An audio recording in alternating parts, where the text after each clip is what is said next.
Oggi viene a parlare un mio amico personale, e pensando al tema degli incontri, vite cambiate cambiano il mondo, mi è subito venuto in mente lui. Perché?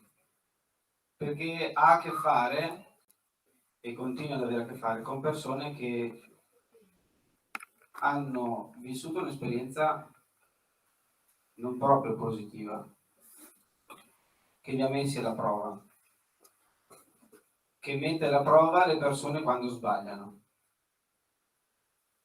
E quindi anche cosa significa riuscire a vivere, che la vita possa rinascere in qualche maniera anche nei momenti di difficoltà e nei momenti nei quali noi ci troviamo, perché ognuno di noi almeno una volta nella vita, chi più chi meno ha sbagliato, si trova a dover provare o a rimediare agli errori commessi o a vivere con un peso sulle spalle, se è possibile vivere. E quindi mi è subito venuto in mente Samuele, che è un professore di storia e filosofia, che da quanti anni? Ormai 4 anni, con puntualità entra ad accompagnare in un dialogo, in un momento di confronto in carcere a Treviso con i detenuti. Non è un incontro per dirvi che è sbagliato rapinare, uccidere, questo è chiaro per tutti. L'incontro è fatto per dire: ma c'è possibilità di speranza che qui dentro? Le vite cambiano anche dentro il carcere? È il carcere l'ultima parola o l'errore che facciamo nella vita l'ultima parola su di noi?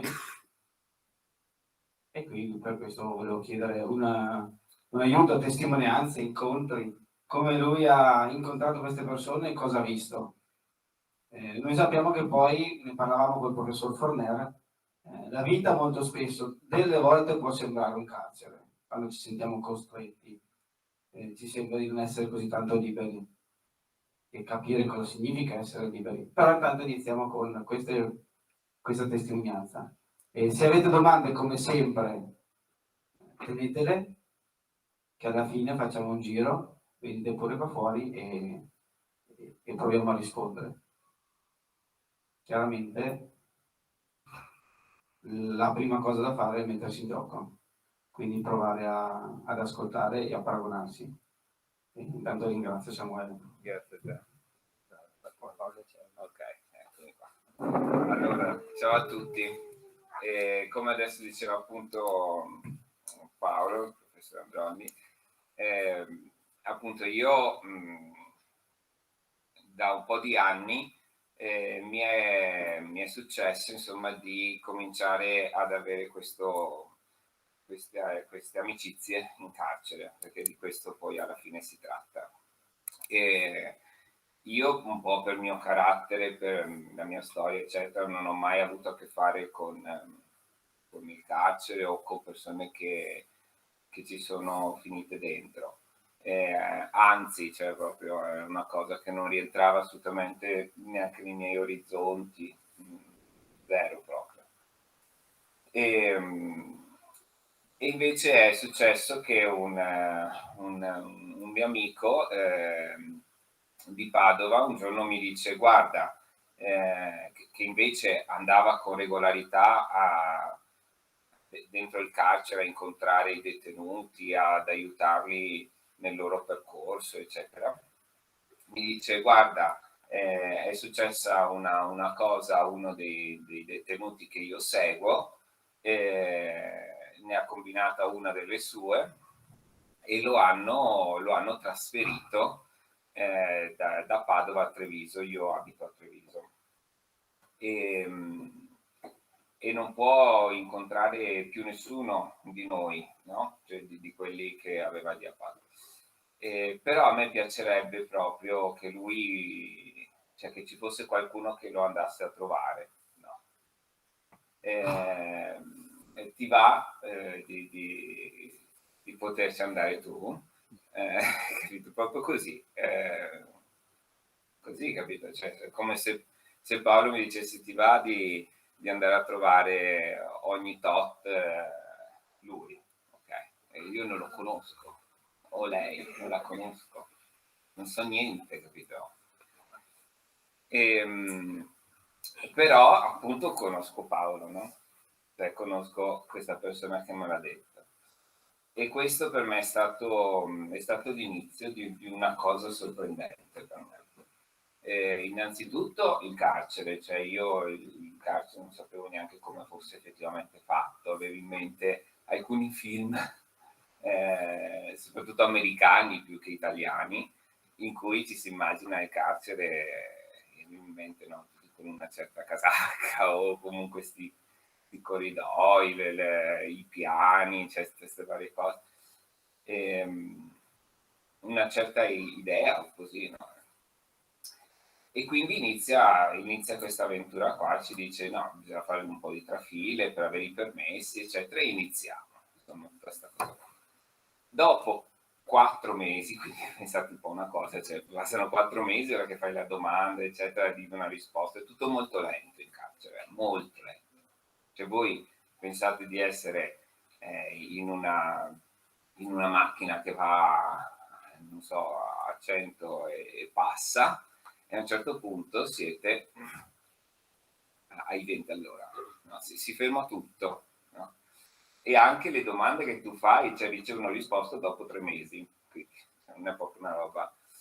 E così dopo 4 mesi mi richiami e fa guarda che hanno accettato la cosa, quindi potete andarci, no?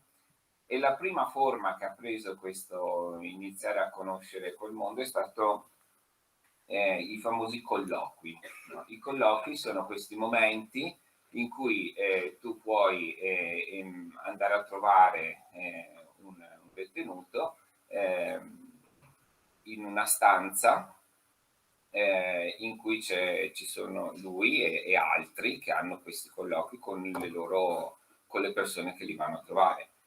Mi ha colpito fin da subito che la prima giorno in cui sono andato c'ero io, poi c'era una mamma con 3 bambini, c'era una signora anziana con un'altra ragazza, cioè i parenti in sostanza, no? Allora aspettiamo i controlli, tutte le varie cose, eccetera. Poi entriamo in questa stanza che aveva gli orsacchiotti disegnati, Topolino, Paperino, mi sono finito in questa stanza, no?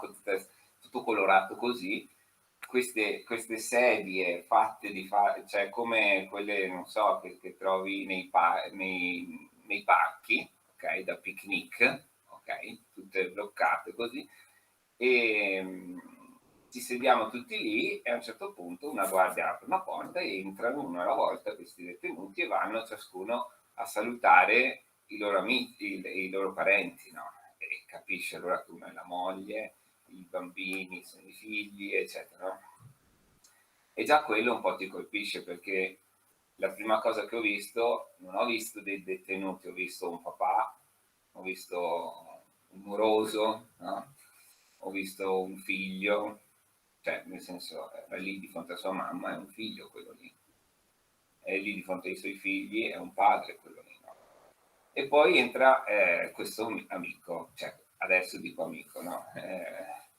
Che siccome anche alla fine siamo molto amici, siamo molti fratelli, non gli dispiace neanche se a volte lo descrivo o se dico, cioè mi manca un orecchio, no?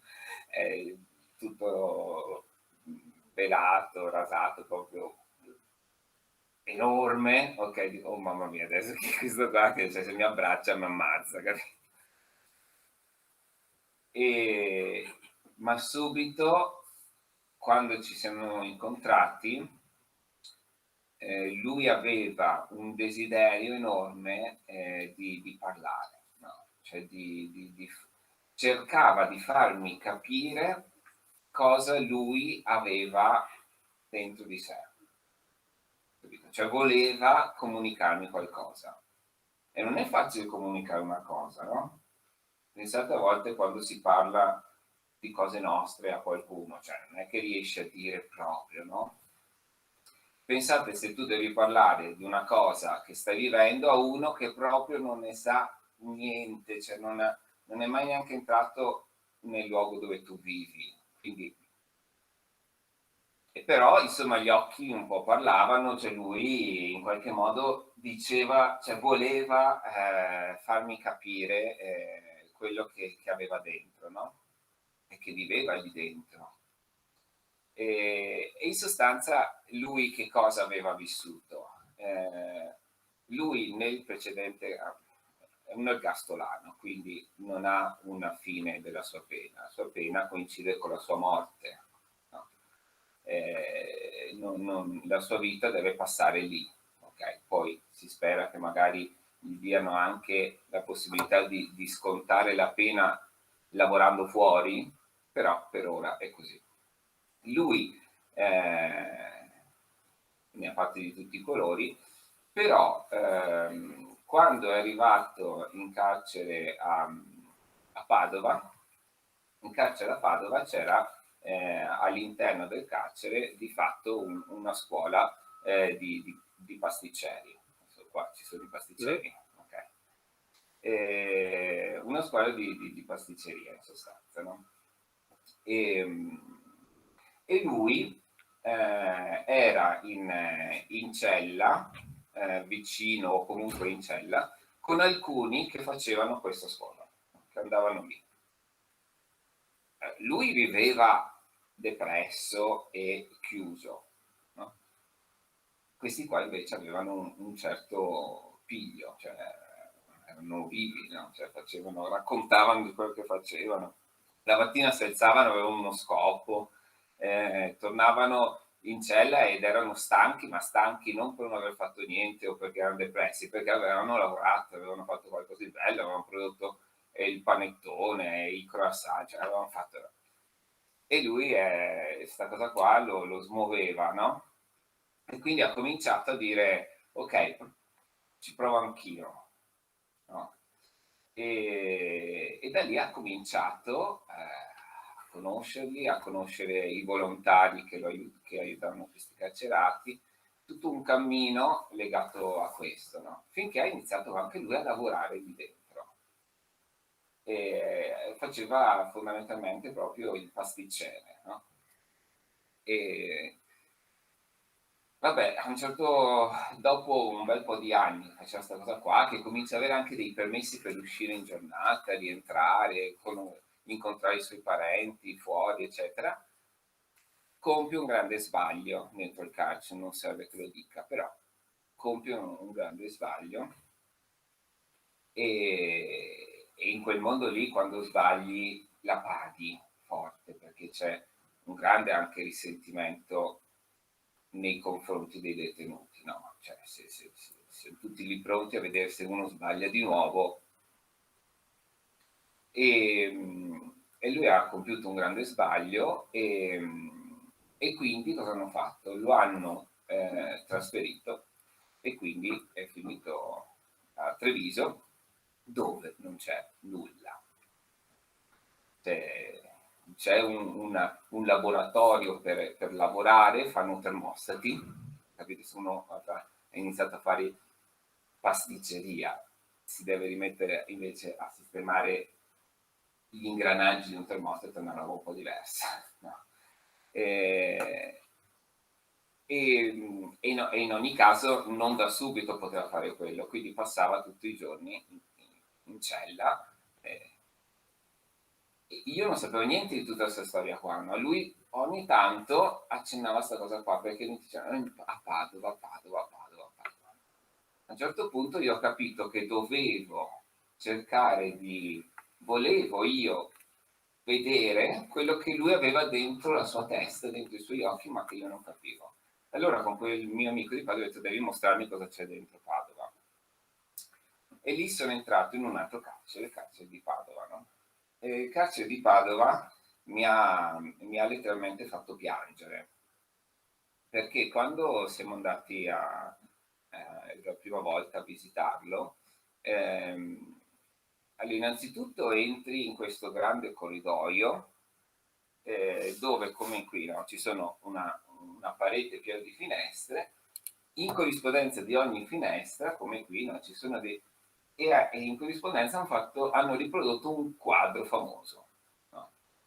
tanti non li conoscevo neanche, ma l'ultimo quadro prima di entrare proprio nella parte, insomma, proprio quella dura, è un quadro L'Icaro di Matisse, che è questo, e c'è una silhouette, un profilo di un uomo in mezzo a un cielo stellato, ok?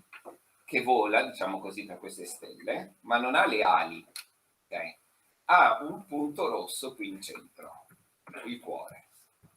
E da quello mi aveva colpito che in un carcere mettano delle immagini di arte. Non so se a casa vostra voi avete pareti dipinte, io no, e lì sì. Poi entriamo in questa parte, ovviamente non mi hanno fatto andare dove c'erano le celle, eccetera, ma dove c'erano i laboratori come quello di pasticceria. Non abbiamo visto per primo quello, ma un altro laboratorio. E entriamo in una stanza grande come questa, col soffitto così bello bianco, le luci, delle finestre enormi anche lì, quindi una bella giornata di sole, era tutta bella illuminata, e entro c'erano 40 uomini seduti di fronte a dei computer con si chiamano le cuffiette, no? E il microfono, e dicevano: no signora, deve leggermi bene il numero dell'impegnativa. Signora, no, deve andare mercoledì alle 8. Sì signora, allora siamo d'accordo. Questi qua fanno il call center di chi deve prenotare gli esami all'ospedale. Se a Padova voi dovete fare un esame, chiamate, il call center dell'ospedale sono i detenuti. Ok? E questi qua, cioè, sono personaggi insomma, che ne hanno combinato, ma sono lì con una pazienza enorme a dire alla signora: no signora, mi dica meglio il numero. No, gli ho detto che è mercoledì. Allora io entro in questa stanza e vedo questi che fanno sta cosa qua, tra l'altro in un ambiente bello, con riprodotto Giotto, tutti affreschi di Giotto della Cappella di Scrovegni sulle pareti. Io lì mi sono messo a piangere, cioè mi vergognavo anche a mostrarglielo, però dentro di me insomma ero un po' commosso, perché è come se tu vedessi delle persone che ritieni un po', come dire, di basso livello, diciamo così, perché ne hanno combinate, alcuni hanno ucciso, alcuni hanno rubato, alcuni ne hanno fatto un po' di tutte, però in un ambiente bello che fanno una cosa per niente banale. Ecco, questo è l'Icaro di Matisse, vedete? Un uomo nero, un profilo che in mezzo alle stelle è lì che vola e c'ha sto cuore rosso. Poi da lì ci mostrano il laboratorio di pasticceria e quant'altro. Quando sono tornato allora poi a trovare questo mio amico a Treviso, gli ho detto: adesso ho capito che cosa hai negli occhi. E lui fa: io vorrei che potessimo incontrarci con altri che sono qui in carcere e fare ogni tanto un momento in cui ci troviamo attorno a un tavolo e leggiamo qualcosa di bello, condividiamo quello che ci capita, no? Un momento così.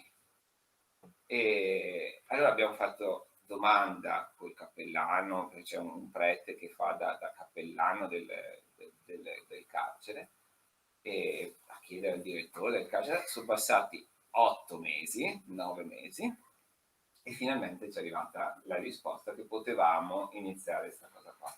E allora abbiamo iniziato io, un altro mio amico che si chiama Angelo e un'altra mia amica, quindi una donna che entra in un carcere maschile, anche questa è una cosa un po' particolare, Magda si chiama.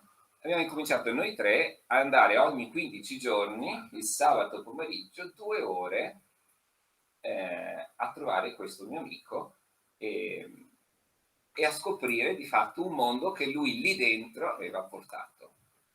Cosa sto dicendo? Sto dicendo questo: che lui in sostanza aveva cominciato a lavorare, ma poi aveva cercato di vivere lì dentro con tutte le persone che incontrava, insomma, altri detenuti, quella bellezza o quelle amicizie che aveva vissuto a Padova.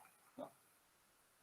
E quindi lui lì dentro era, come dire, un soggetto, cioè un protagonista, capite?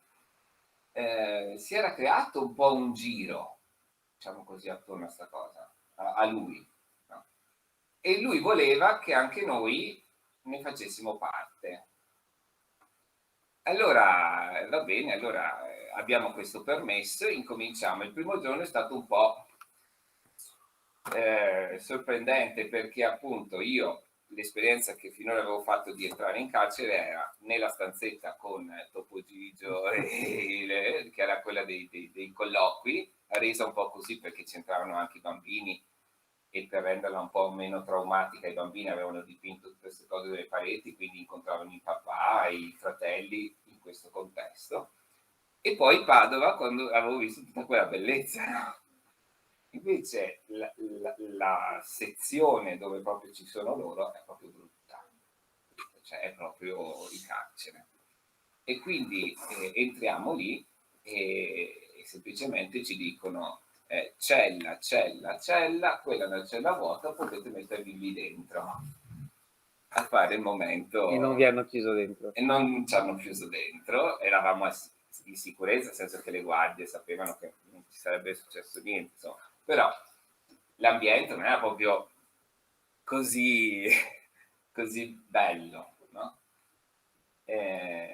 Però quando sono entrati poi loro, cioè questo mio amico e le persone che avevano aderito a questo dialogo con noi, cioè è cambiato tutto perché sono entrati delle persone che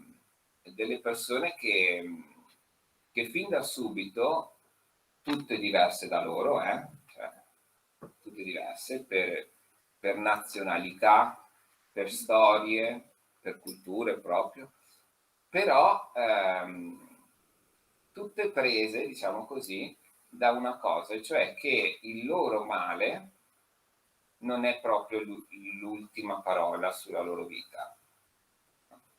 Quello che loro hanno fatto, e lo hanno fatto, lo riconoscono e cioè, l'hanno fatto, non è l'ultima parola sulla loro vita. No? Anzi, cos'è l'ultima parola sulla loro vita? Il fatto che loro ci sono, no? e che hanno, è ancora possibile per loro vivere qualcosa di bello. E questo mio amico che era lì in carcere, che cercava di vivere quello che viveva a Padova lì con loro, per loro era un padre, lo chiamavano anche così.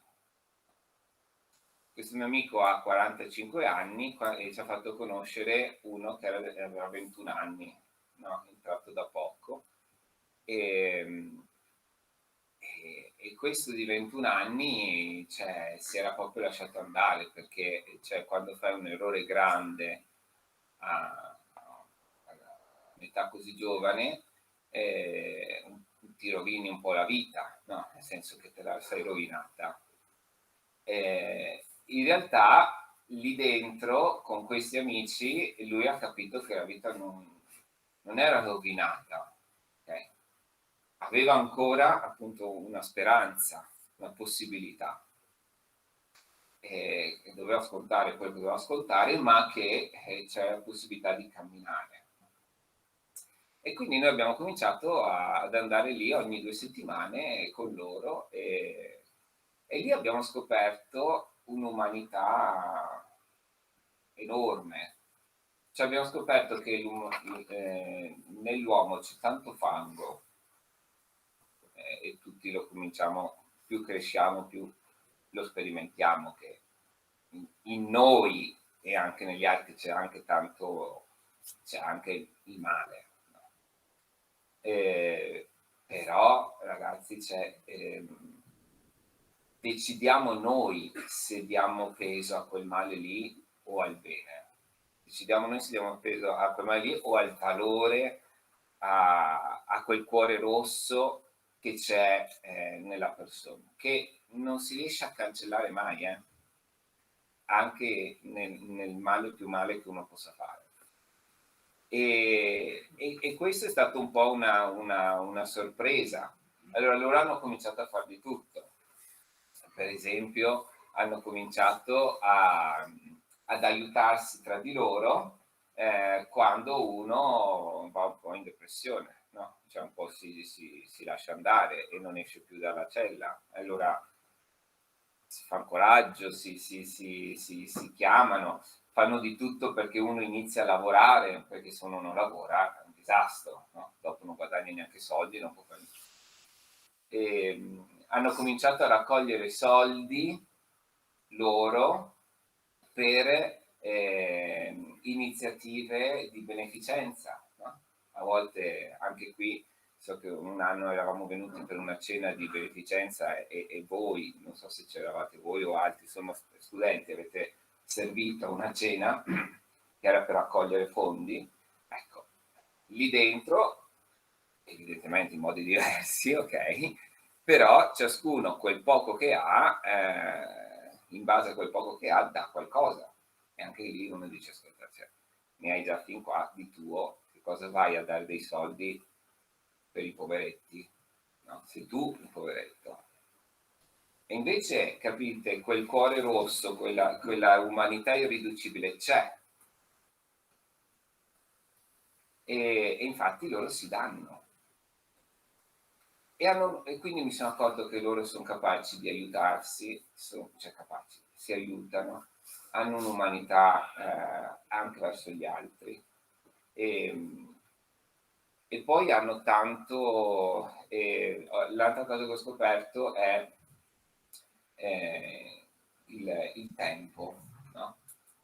Loro come dire, mi hanno consegnato, io ho imparato tanto da loro, come per esempio il fatto che il tempo che abbiamo, okay, molte volte lo riempiamo di tante cose, non ce ne rendiamo neanche conto in realtà, è pieno di cose, ma queste cose nascondono noi stessi, cioè non abbiamo, loro in carcere ovviamente tu hai tanto tempo e in questo tanto tempo vieni fuori tu, pensi a te, quando non c'è nessuno nella stanza pensi a te, questo accade anche a noi, no? Ti vengono fuori i pensieri, le domande, no? E loro in carcere non fuggono, non possono fuggire da questo. È una cosa che ho imparato entrandoci. Entrandoci non è che loro non riescono a fuggire dal carcere, questo è anche vero. Però la prima cosa da cui non riescono a fuggire, la prima cosa con cui devono fare i conti è proprio loro stessi, la loro umanità. E questa cosa qua è vera anche per noi. E molte volte quindi loro per certi aspetti possono essere in una posizione quasi privilegiata per non perdere se stessi. Se sono da soli è un disastro. Ma appunto questo mio amico ha creato questo gruppo perché ciascuno possa veramente non fuggire da se stesso.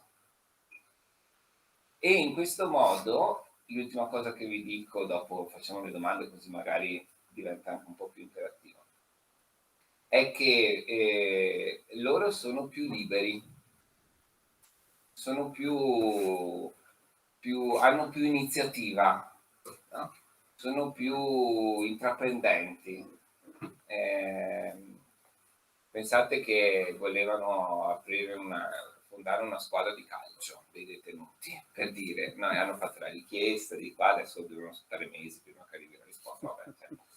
Vabbè, cercano, hanno portato una cosa nuova che è questa possibilità insomma di avere una cabina telefonica, non so neanche cos'è, neanche io ormai non mi ricordo più che esistono, però tu puoi, lì ovviamente non hai il cellulare, ma per telefonare per chiamare devi usare il telefono fisso, no?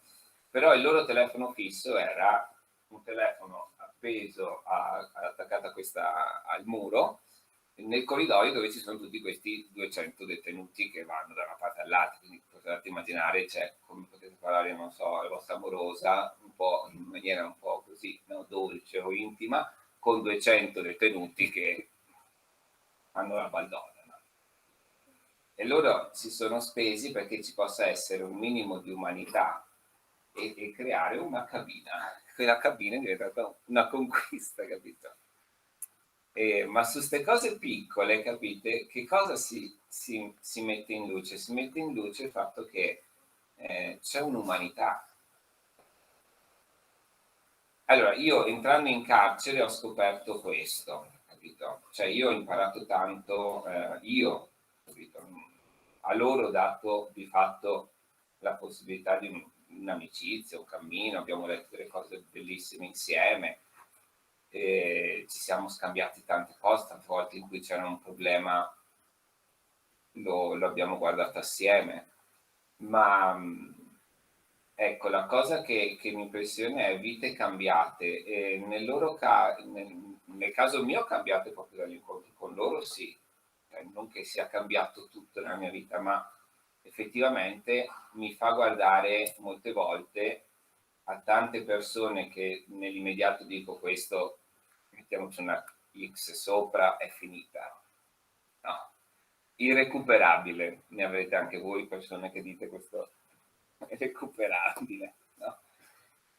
E invece no, cioè quello non lo posso più dire io con certezza sta cosa qua, perché io vedo un'umanità in chi ha compiuto fatti brutti, però quei fatti brutti non sono l'ultima parola su di lui.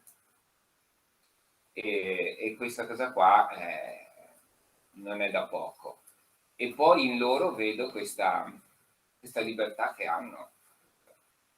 Vabbè, adesso se ci sono domande, pensate un attimo, me le fate. Vi racconto di uno giovane che ha 3 bambini, no? Ha 30 anni, ha già 3 bambini ed è dentro. E lui è pieno di speranza, proprio pieno di speranza. Vabbè, comunque fatevi le domande, dopo vediamo, magari vi racconto meglio questa. Se avete delle domande. Dentro le carceri so che ci sono delle bande di detenuti. C'è mai stato un momento in cui hai avuto paura di queste bande o comunque di entrare in carcere che hanno avuto paura? E la seconda domanda è se hai mai visto le guardie penitenziarie, perché purtroppo succede, picchiare i detenuti. No, non l'ho mai visto. Allora, sulle bande si vede che ci sono dei gruppi. Okay. Infatti io ho incontrato alcuni, non ho incontrato tutti, no? E ci sono sicuramente dei gruppi perché come dire, questa cosa qua che mi sono reso conto e loro ce lo dicono spesso, uno in carcere appunto deve decidere cosa vuole, no? Come tutti. La tua libertà di scegliere che cosa vuoi c'è sempre, no? E non tutti scelgono effettivamente di rimettersi in gioco. Quindi ricreano anche lì dentro un po' delle dinamiche che sono proprio fuori. Però è anche vero che molti ci cascano nella logica un po' di questo tipo, delle bande, no, di continuare, in fondo perché non hanno mai visto o non hanno mai avuto la possibilità di sperimentare veramente che è possibile un'altra cosa. Perché quando questo è successo anche con uno che è venuto poi nel nostro gruppo e che diceva, cioè, non me l'immaginavo neanche che potesse esserci la possibilità anche di un dialogo così tra di noi, di mettersi in gioco, no? E allora quello che questo nostro amico ha creato lì dentro, diciamo così, è stato sorprendente, capito? E quindi ha un po' anche, è nata una nuova banda, capito? Perché anche la loro in qualche modo è una banda, no? Li conoscono, li identificano, ormai quando entriamo noi ci salutano anche noi perché sanno che... le guardie, il lavoro delle guardie è durissimo, evidentemente, no? Cioè non è per niente semplice quel lavoro lì. Anche perché loro evidentemente devono essere seri, no? E duri. Poi quello che conosciamo anche come atti, no? Ma sapete che cos'è quello? Io quando ho visto anch'io, e l'avrete visto anche voi, le scene di quelli che hanno, delle guardie che hanno picchiato, no?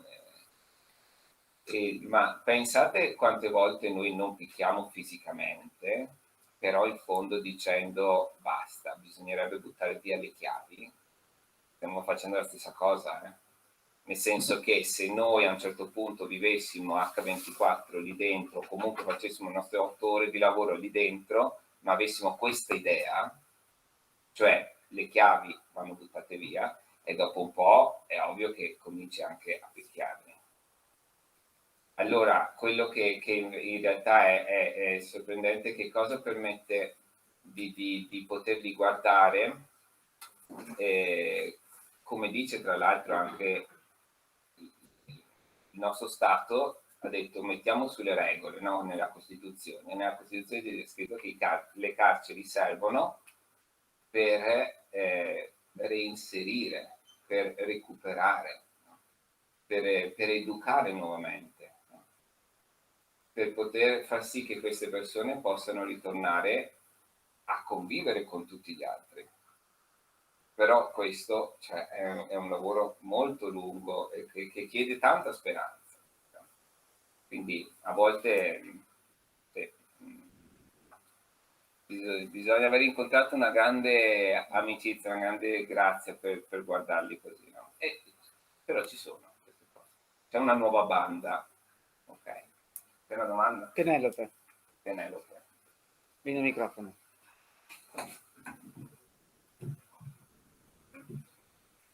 Volevo chiederle che prima ha parlato che vedeva dei bambini, Sì. magari con le madri che andavano a trovare, non so, il padre. Come, cioè, com'erano le espressioni magari appunto di questi bambini, come si sentiva? Allora, mi hanno colpito perché cioè, sono normali, cioè normalissimi, cioè nel senso è il loro papà, ok? Quindi fanno le cose che tutti fanno verso il papà. Okay? È una roba molto particolare, guardate, molto particolare. Cioè, tant'è che mi ha colpito, lo sapete che una cosa che è sorprendente è che la fedeltà delle donne, per quegli uomini che sono in carcere, è rarissimo che una donna abbandoni quell'uomo. Certo, se è successa una cosa grave proprio di violenza, evidentemente, ma negli altri casi, diciamo, sorprende proprio che rimanga un rapporto, no? Il cappellano, una delle prime cose che ci hanno detto quando abbiamo visto tutte le donne, ma guardate, è sorprendente come le donne rimangano fedeli a questi uomini qua. E fanno di tutto, portano avanti la famiglia, fanno come dire, da intermediarie tra i figli e i padri. Ecco, però i bambini hanno, per loro quello è innanzitutto il loro papà. Okay. Poi sia stato uno spacciatore o questo o quell'altro, magari non ne hanno neanche tanta consapevolezza evidentemente, però è il loro papà. E questo ce lo dice anche perché uno non è solo il male che fa. Questo è sorprendente, uno non è solo il male che fa, ma tante persone che noi conosciamo non sono solo la parte peggiore che noi vediamo, c'è un'altra parte. E poi è vero che a volte succede che il male che facciamo è tanto male, però c'è un'altra cosa, no? C'è proprio quel rosso, no? Quel cuore rosso, è lì. Ed è misterioso perché a volte c'è chi invece c'è chi dà più peso a quello che di male si può fare piuttosto che al bene, no?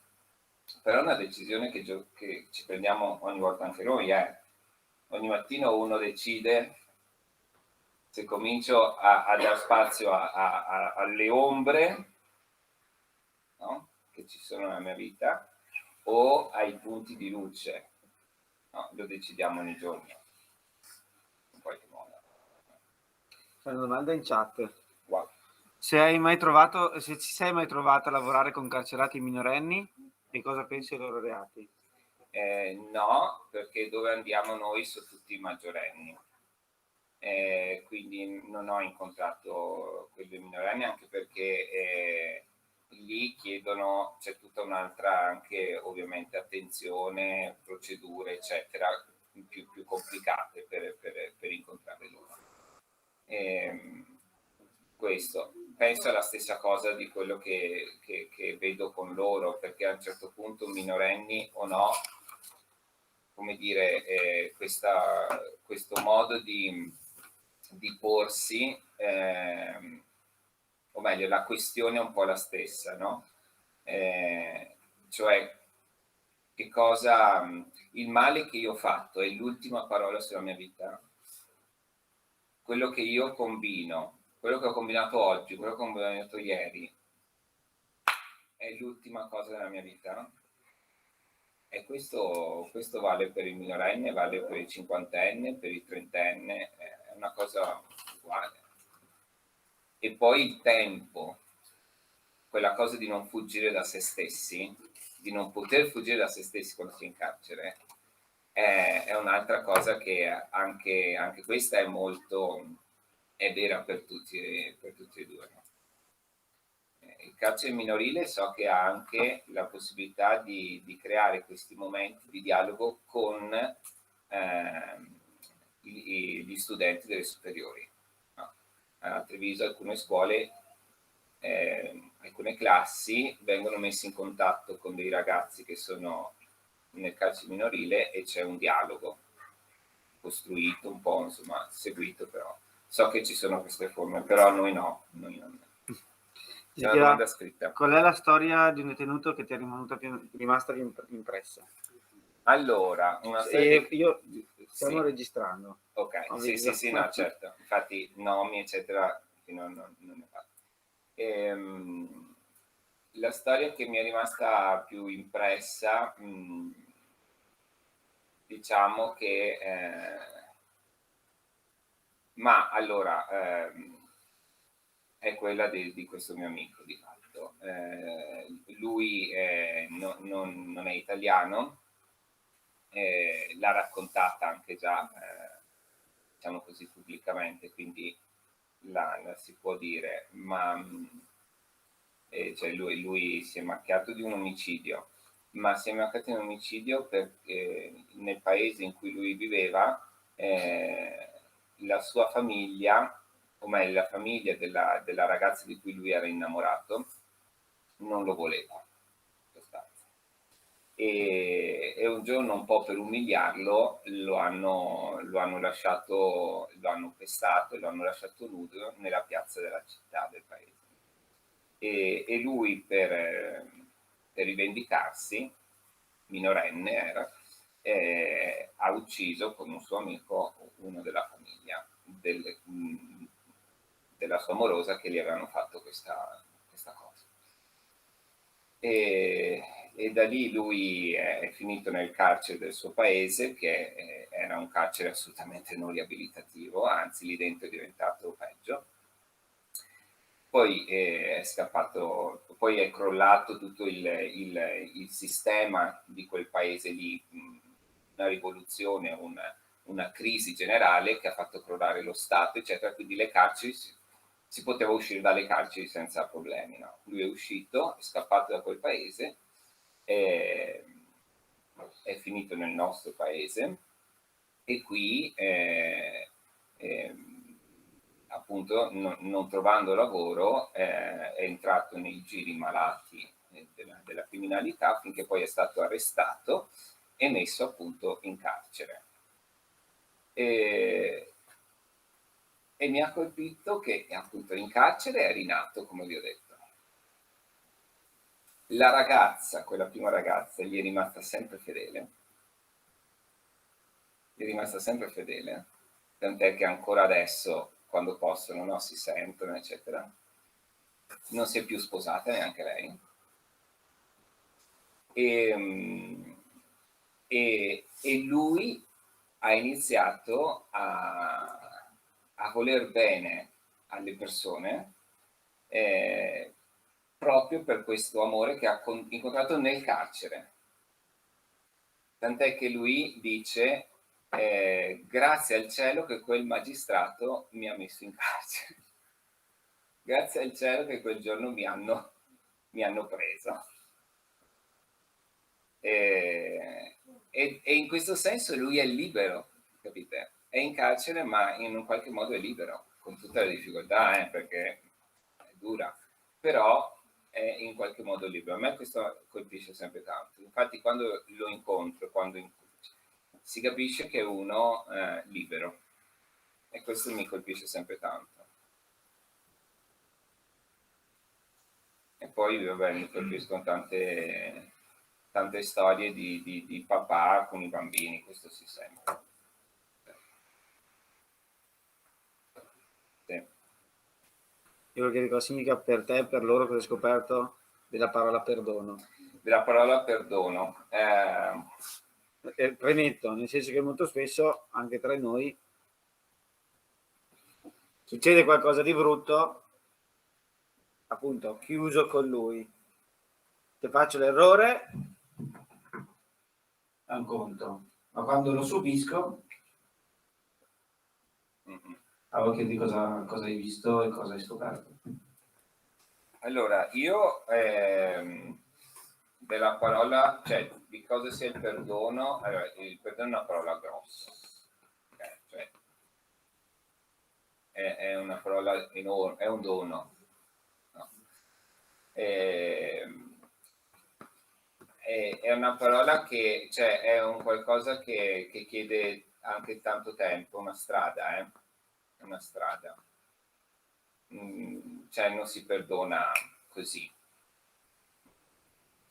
È proprio, allora io vedo per esempio, in quel caso lì, il perdono, cioè, è un po' verso se stessi, perché cioè, loro l'hanno combinata la cosa, no? E non mi hanno mai parlato finora di persone che li abbiano perdonati.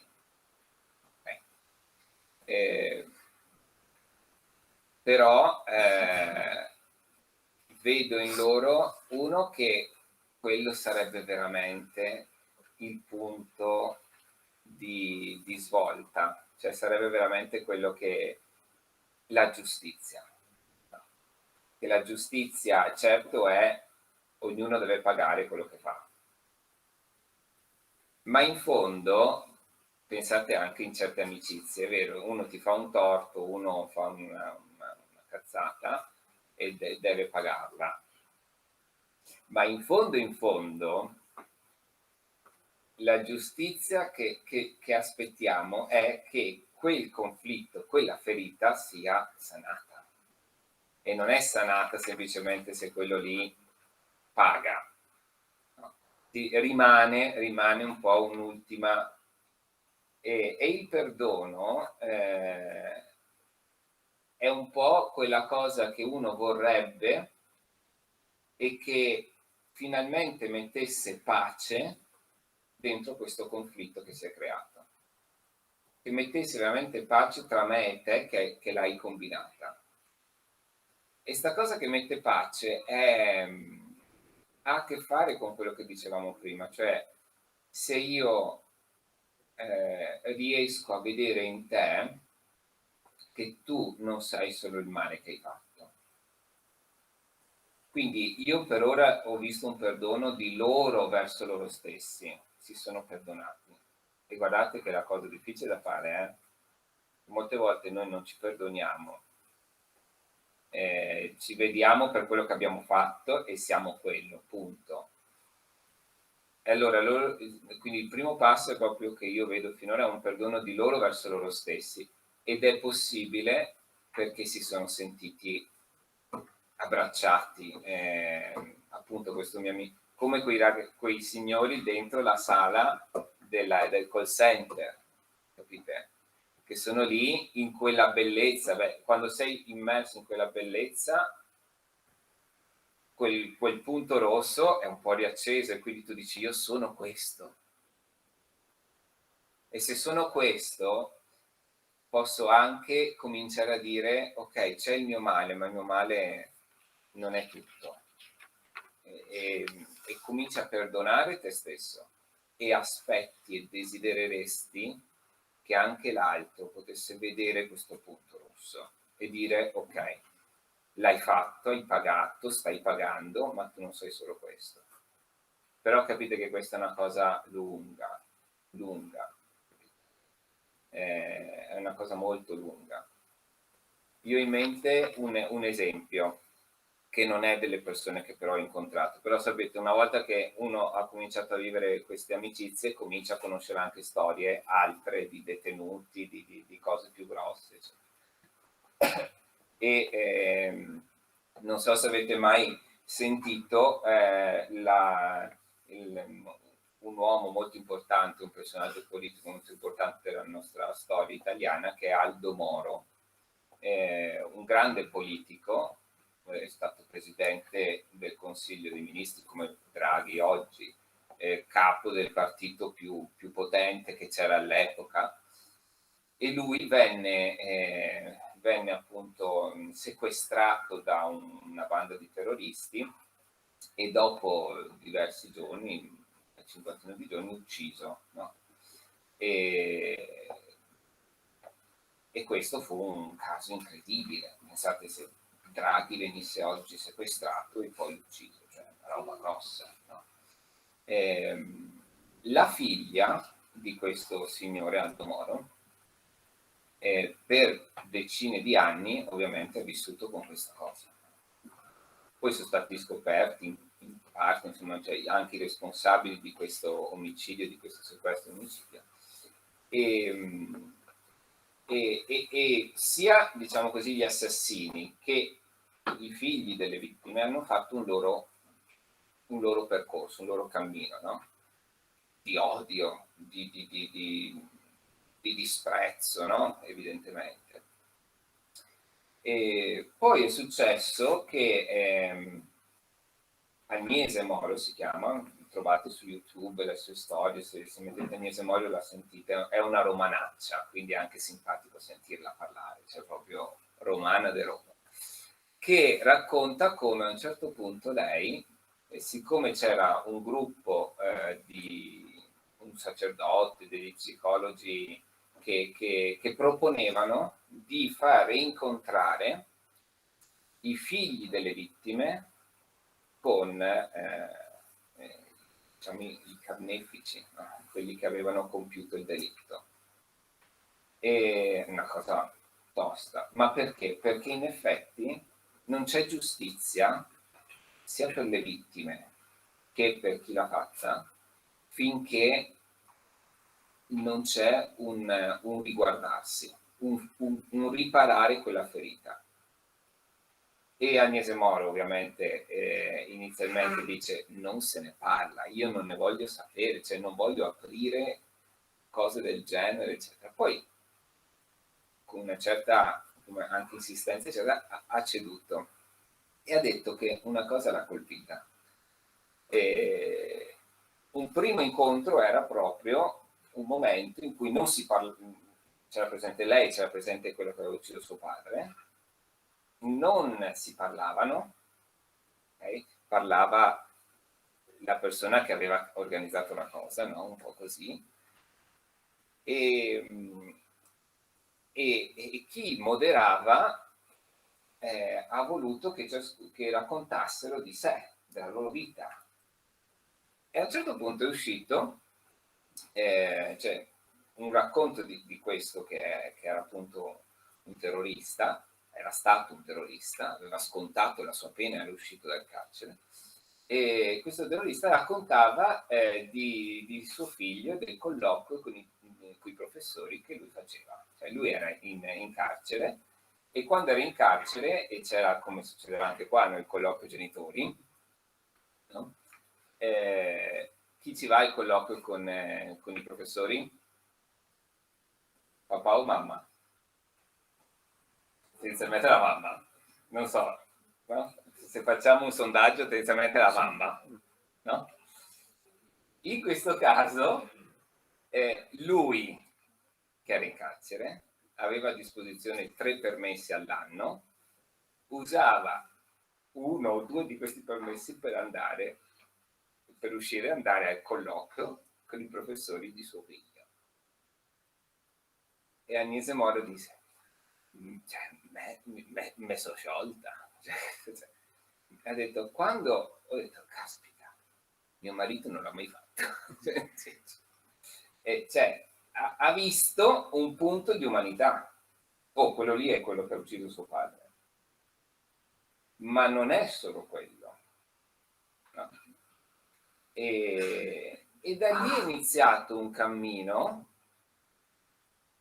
di lei in dialogo con questa persona. Non so se lei parla di perdono, però parla di questa giustizia che ripara. O un'altra, se guardate, cercate l'intervista tra Mario Calabresi e sua madre. Scrivete questo nome, Mario Calabresi intervista sua madre. Guardate, è mezz'ora. E sono appunto il papà di questo Mario, il marito di questa Calabresi, è un'altra vittima del terrorismo degli anni 70. E come lei racconta a suo figlio il cammino che lei ha fatto, è sorprendente. Lì parla proprio di perdono. In classe hai mai incontrato carcerati che si professano innocenti? Ah sì, adesso vi racconto questo. Allora, la prima è, sapendo cosa è giusto e sbagliato, cosa spinge un uomo a fare la cosa sbagliata? Cioè, loro cosa dicono dopo, perché ho sbagliato, perché l'hanno fatto? E l'altra è quelli che hanno i figli. Se vedono il figlio che sbaglia, cioè cosa vogliono trasmettere ai figli? Cioè, come fanno a far capire al figlio di non sbagliare? Non sbagliamo. Allora, quest'ultima cosa, sì, loro ce l'hanno molto, no, evidentemente. Quello di dire ai figli non fate quello che faccio io. Questo sì, ce l'hanno molto. La cosa che cioè quello che io vedo è, per quelli che ho conosciuto io, c'è chi anche non è ancora arrivato a riuscire a parlare anche con i loro figli. C'è chi su quello che hanno fatto non parlano ancora.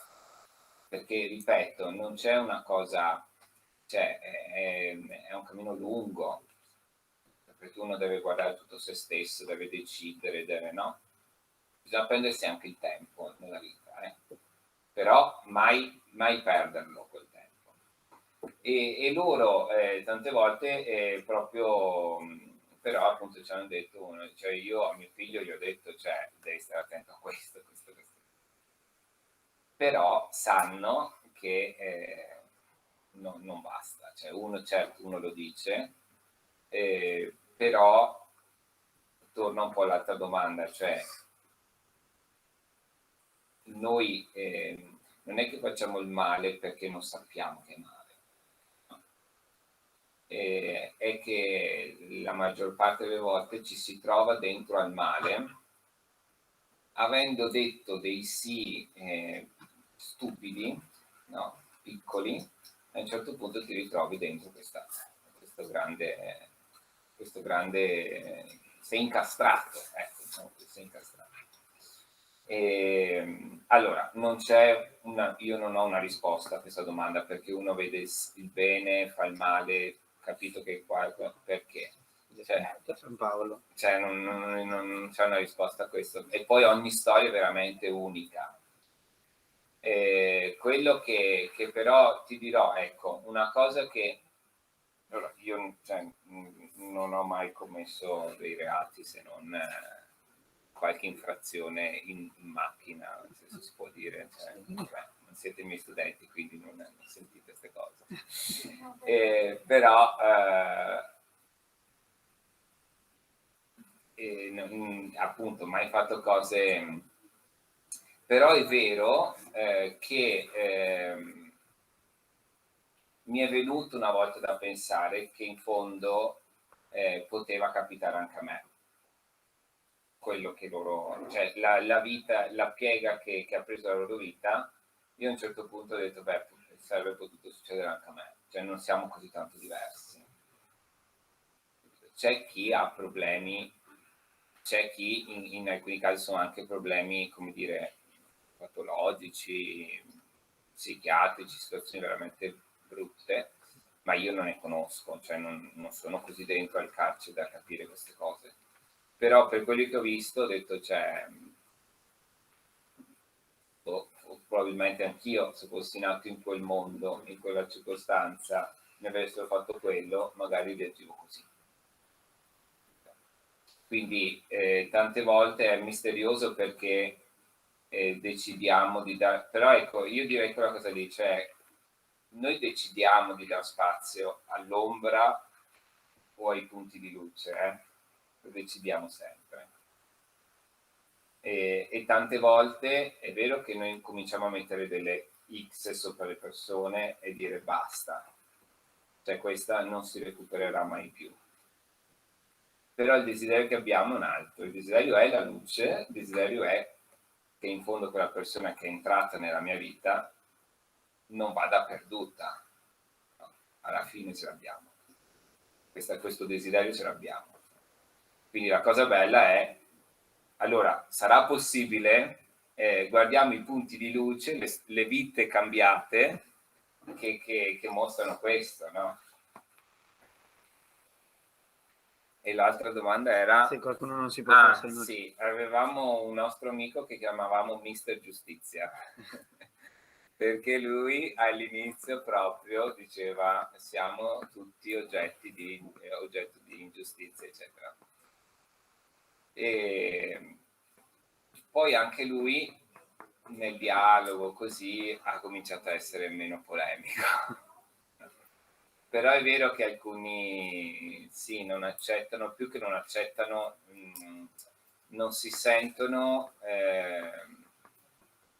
c'è chi ha pretese, ma c'è anche proprio chi non sente di essere valorizzato, no? Cioè, molte volte è un po' una reazione per dire siamo innocenti, almeno quello che ho, appunto, ci sarà anche chi ha storie più complesse, però questo nostro amico che diceva così lo diceva più che altro perché si sentiva oggetto di una ingiustizia, nel senso che non aveva non era guardato come una possibilità di camminare, no? di rifarsi, di rimettersi in moto, e quindi diceva è tutto ingiusto.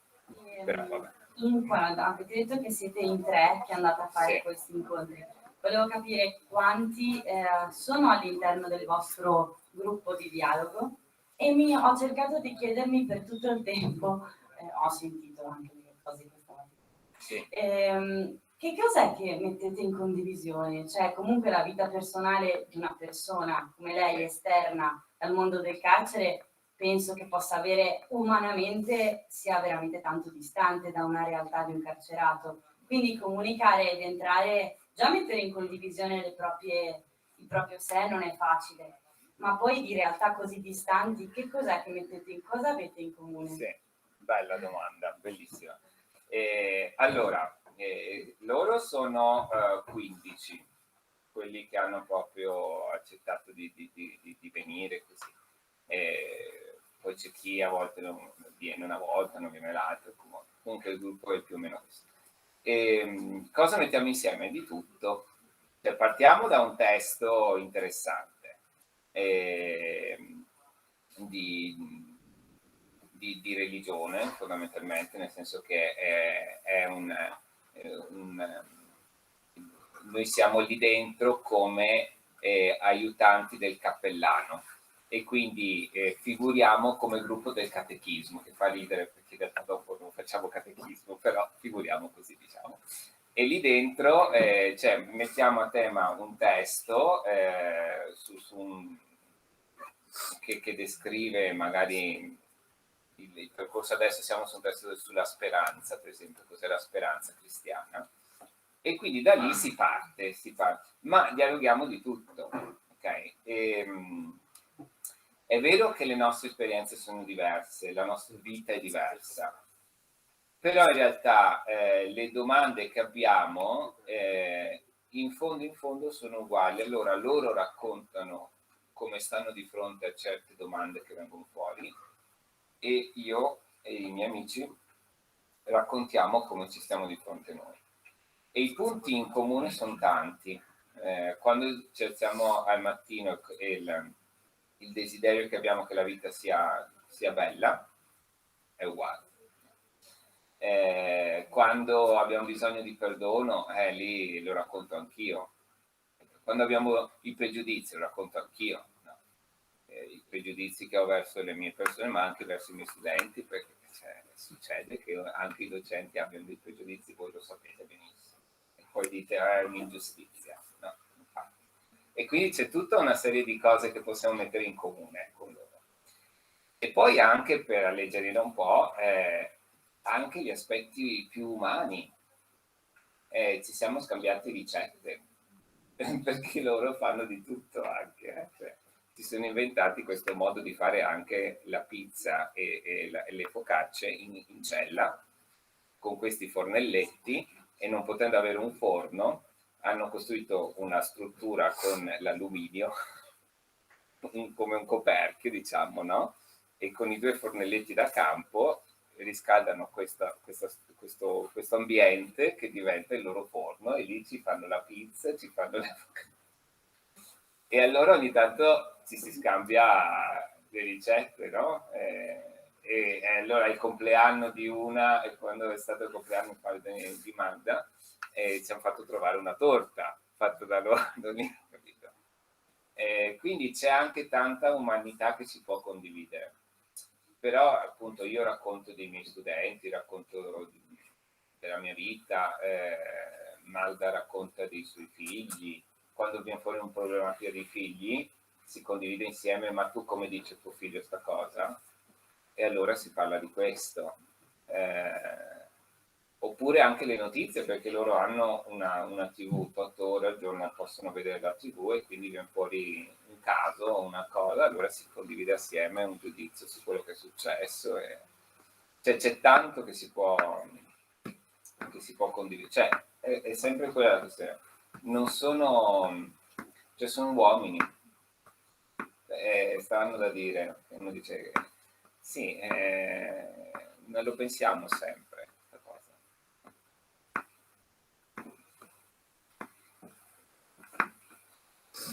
Io volevo ringraziare Samuele, possiamo fare